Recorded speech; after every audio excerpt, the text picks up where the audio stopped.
Welcome to CBT News with Bridget Fitzpatrick. Good morning, everyone. Welcome back to CBT News. I'm Bridget Fitzpatrick. Thank you so much for joining us. Here's Chris Riggins with today's top stories. Thanks, Bridget.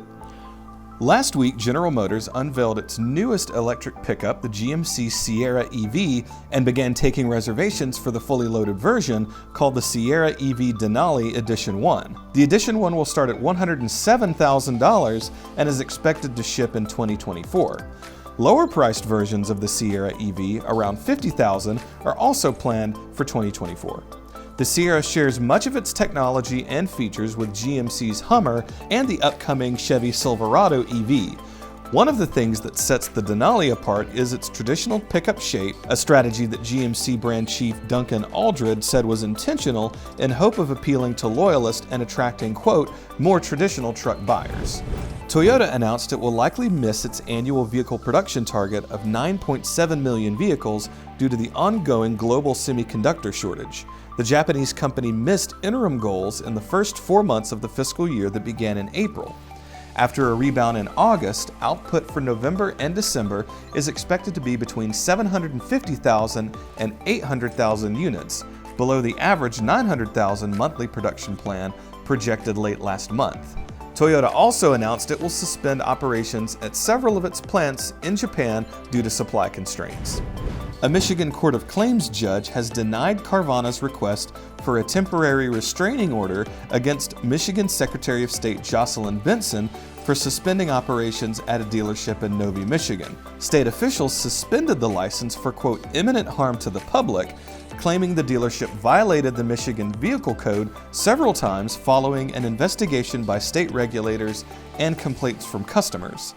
Carvana filed injunction motions in response, claiming the vehicle code mandates a hearing be held before a suspension. The state agreed to allow Carvana to continue selling online to Michigan customers while the latter is addressed. Carvana spokesperson Kristen Thwaites said the company is considering all legal options. General Motors is considering adding an electric mid-sized pickup to its lineup of Hummers to satisfy a growing demand for lower-emission vehicles, according to sources close to the matter. The sources say a smaller electric Hummer already has a design concept and a good chance of going into production. The company has received more than 90,000 reservations for the Hummer pickup, which sells for around $110,000, and had to halt sales to prevent a backlog temporarily. GM plans to spend $35 billion to build 30 EV models by 2025, and the Hummer is a key component of their strategy. Don't go anywhere. Coming up is Mark Phelan from the Detroit Free Press. We'll be right back.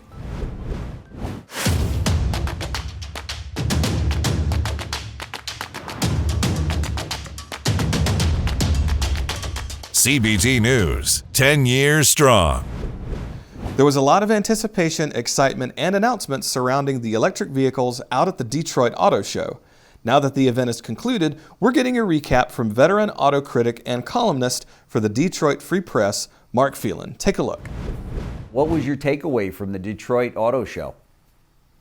It was two-pronged, really. If you were a shopper, I think it was a great show because there were vehicles that have been introduced over the last year or so, and the supply chain is so messed up today that you can't see them at a dealership, even though they've been on sale for 5 months. So there was stuff that people haven't had a chance to see, and there were a bunch of new vehicles that aren't in dealerships yet that people could also see. Plus, the organizers of the show, they really did a great job turning it into a kind of a street fair almost. They had an electric Bigfoot truck, you know, those giant monster trucks. They had one of those just down the riverfront, a short walk from the convention center, and it was running over old, wrecks, just like Bigfoot, monster trucks do. And that had people standing in line all the time. They had a massive inflatable duck because Jeep owners have started putting little rubber ducks in hoods. I don't really understand why, but people were standing in line for that too. So it was great fun, even though from a media perspective, there was a lot less news than there used to be at the Detroit Auto Show because of how auto shows have changed and because of all of the weirdness that's specific to this year. So I thought it was fascinating. It was watching it evolve, and I thought it was a pretty darn good show. That's and great. Showed the new Mustang for the first time. And anytime you get to see a new Mustang, that's a good day. Yeah, that's for sure. So what did you think of the new Mustang? Oh, I like it a lot. I really do. Yeah. I think it's pretty much everything right with it. It is probably the last time we will ever see an entirely internal combustion engine lineup for the Mustang. Yeah. And they're going out. There will always be a Mustang, and they will find a way to do all electric versions of that nameplate in the classic coupe and convertible. I have no doubt. But they did it right. It is fully reworked. It looks like it's going to be fantastic to drive, and it's got a lot of really useful new technology. All right, be sure to watch this interview in its entirety right here at cbtnews.com. That wraps up our show for today, but we invite you to join us back here again tomorrow morning for all the latest news and trends impacting the retail automotive industry. And be sure to follow us on TikTok, LinkedIn, Facebook, and Twitter. I'm Bridget Fitzpatrick. Thanks for watching, and have a great day.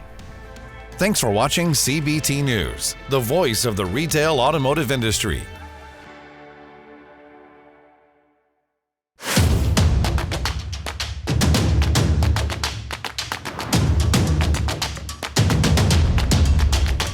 CBT News, 10 years strong.